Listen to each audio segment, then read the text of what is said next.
Good morning. It's Friday morning. Today's a good day. So,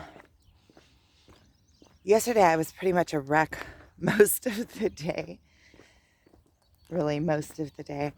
And I was having a conversation with my father. I was talking to him about it. I was actually facing, facing things that I've felt and things that I've realized and that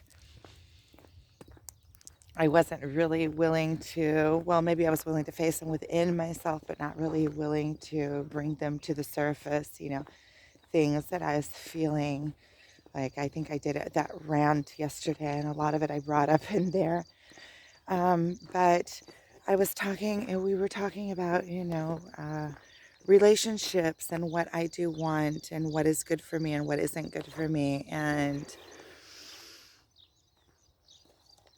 past relationships that I've gotten over, and that so my father was reassuring me. So one of the things that I said to him is that I want to get over this quick. If I already know the path, I've gotten over things like this, maybe not this intense, but things like so. But we weren't even intimate. We haven't been intimate, so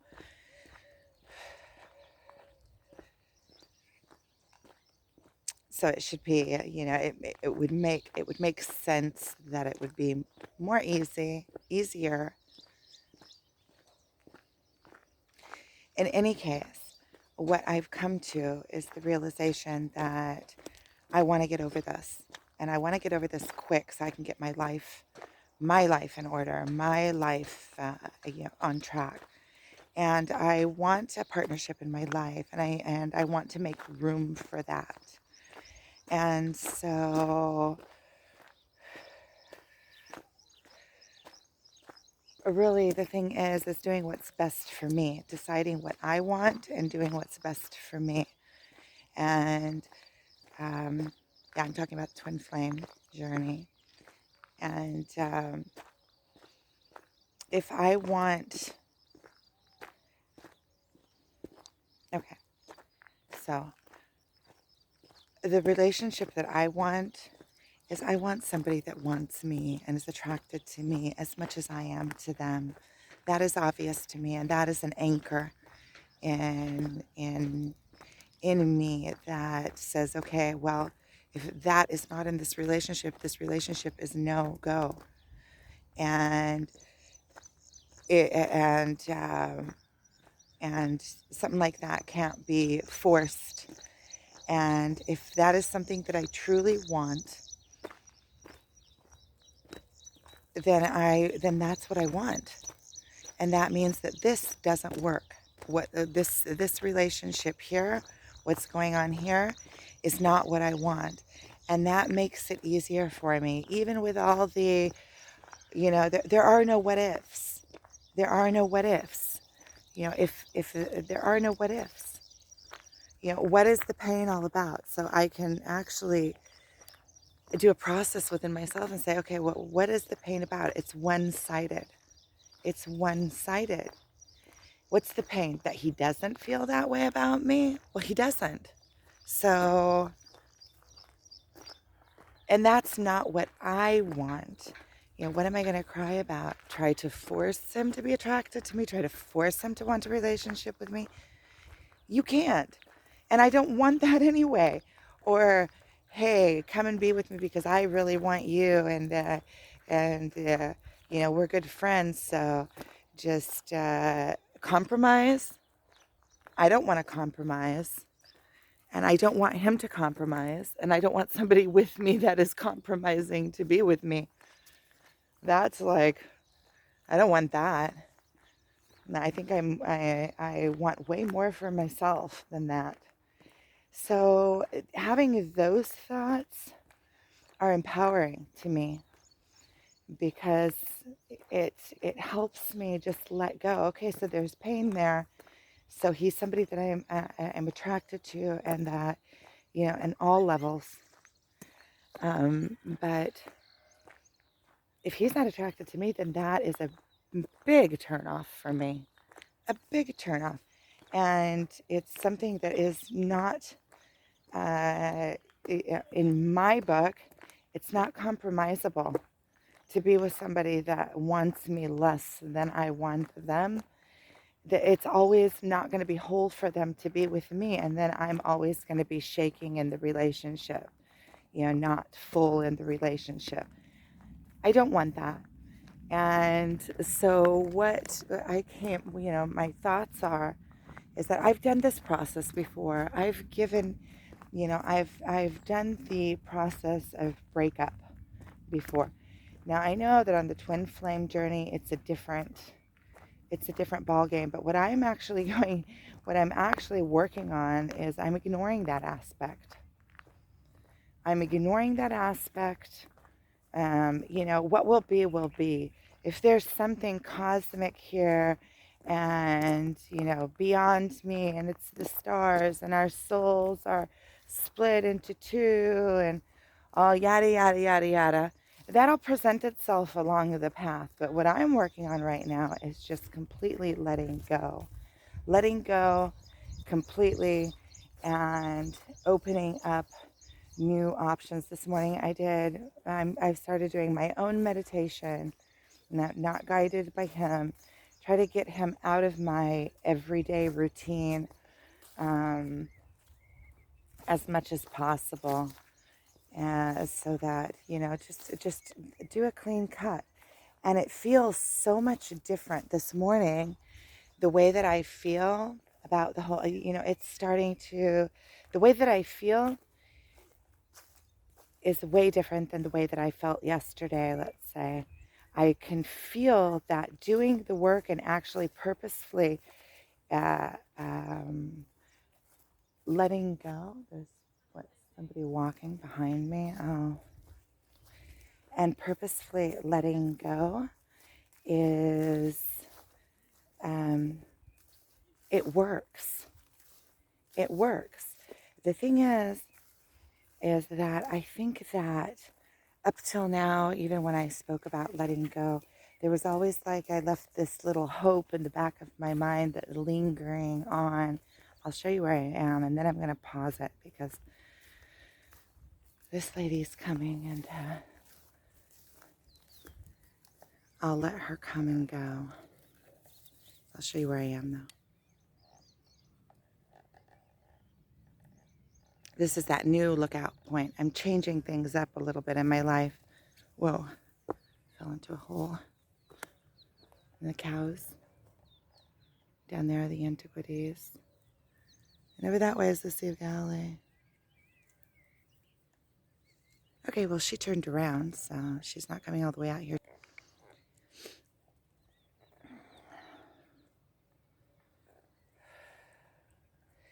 So I think that when you really decide to let go, when you really decide to just, okay, that's it, I'm really letting go, it feels different than just, okay, I'm going to kind of let go. It feels different. There's like a cut there that is, okay, what is good for me?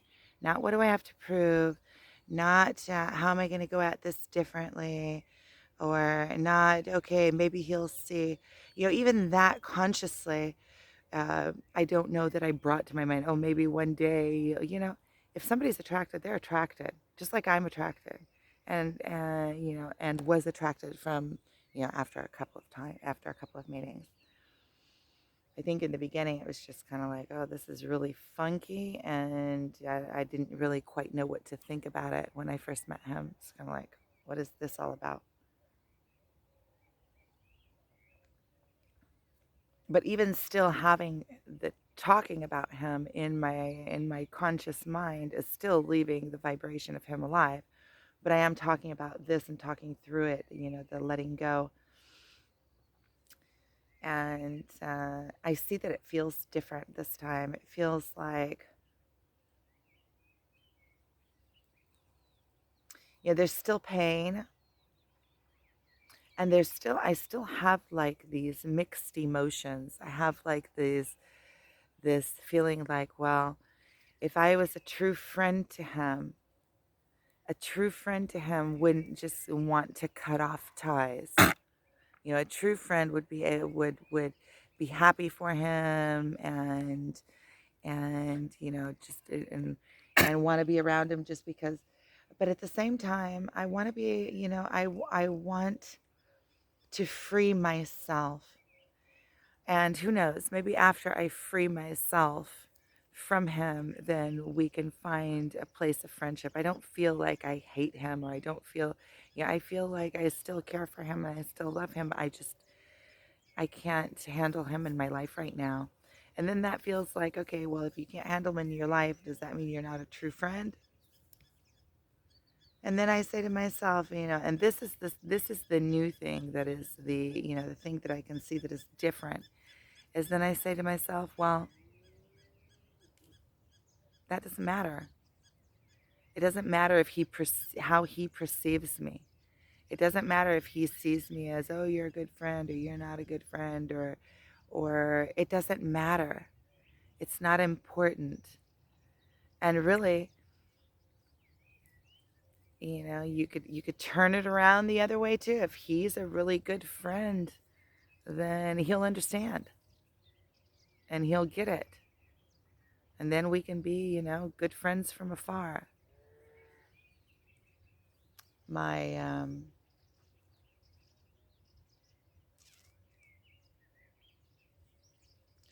my great grandparents, my great grandfather. I've been wondering about this because the cousin that I met the other day for the first time, she was telling me a story about my great grandparents, and it kind of brought the question to me if they were on a twin flame journey, because it sounds, it, after listening to it, after me being on the twin flame journey, it kind of sounds like it could have been the story in the family is that they had a really strong love connection, and he was a school teacher and she was his student, and she was a child, and he really liked her, but she was a child, so she said something, my cousin said something about that he asked to move her to a different classroom, and he waited for her for years and years and years. It seems like he proposed to her 7 years later or something like that, but she didn't want, and she kept on pushing him away,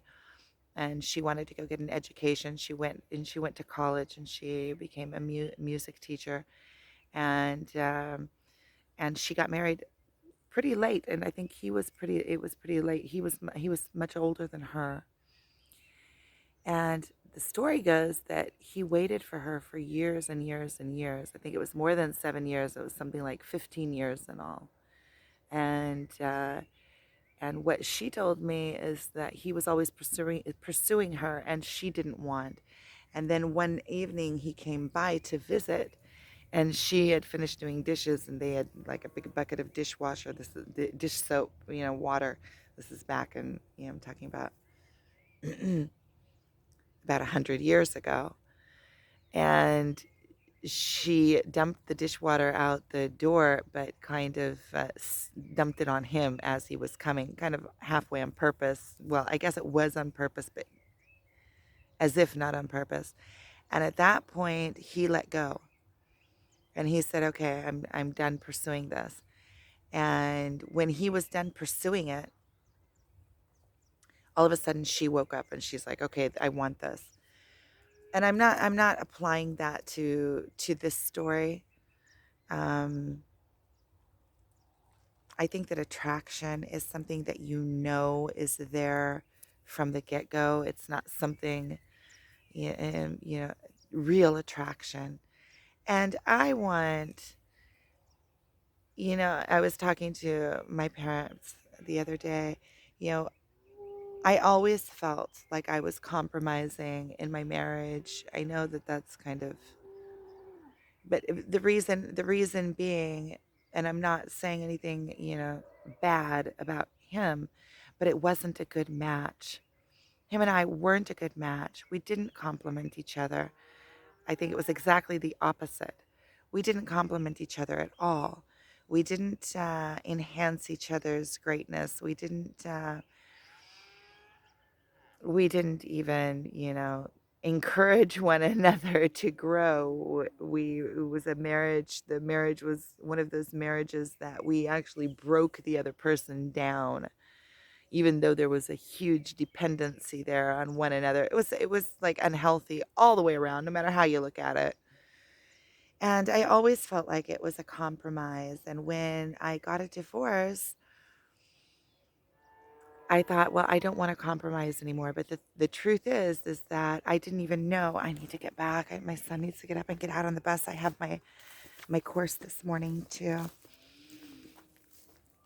And then I want to talk a little bit about how everything is divinely guided. Um, and so, well, I don't even remember what I was talking about. Oh, compromising. And since I've met him, my twin, blah blah.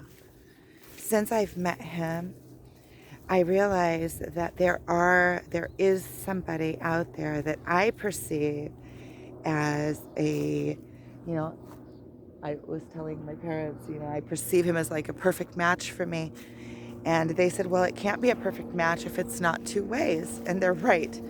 But let's say with all the attributes and the way that he is and the way that he sees me and those things, that I can see that there are good matches out there for me, and that it is possible.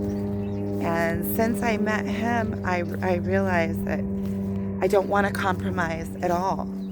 I even realized what compromising means, because up till I met him, the men that I have dated up till then were, good men, nice men with lots of, good attributes. But I see the difference between how they suited me and how he suits me, even in a way of friendship. And the way that I feel towards him, and I know that I'm capable now of feeling that way. So after you already feel the way that you're capable about feeling with somebody as a whole, his whole being, everything about him, it's like from here on out, I can't compromise, because I know that is possible for me. And it makes me wonder if I'm going to be alone for the rest of my life.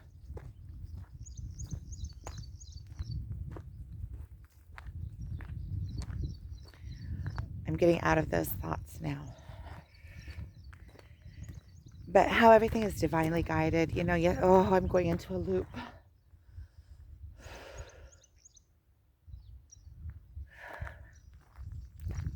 I'm breaking the ties. I'm breaking the ties in me because I want more than that. For me, I want more than that. I'm not going to say deserve or anything like that, because that's just, I don't know, those are like blah, blah, puking words, but I want more than that. I want somebody that wants me too, as much as I want them, so it can be even. And I want to be fulfilled. I want to be fulfilled in myself, with myself. בוקר טוב, מה נשמע? יופי.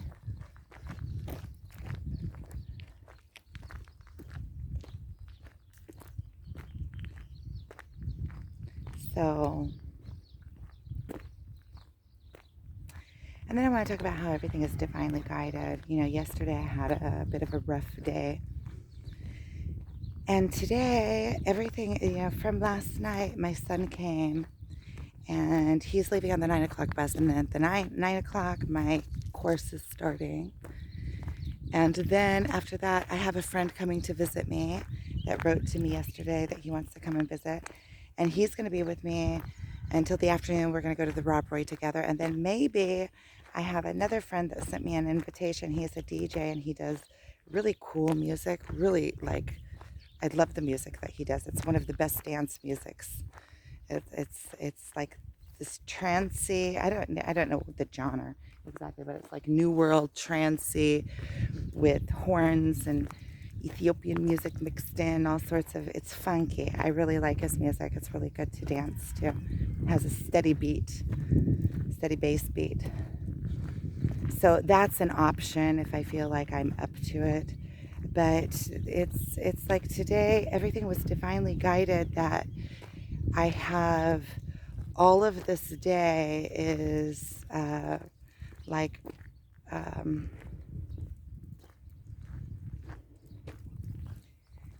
I have companionship. So so it's a day of strength. I'm going to the Roy today, and well, maybe I'm still a little bit like apprehensive about it. I'm still wondering if I should go or not go. See, he might come there, and I'm not sure that I'm up to it. I don't know. I guess we'll see. Okay, so I'm going to end this here. Finish the rest of my walk. Thanks for watching.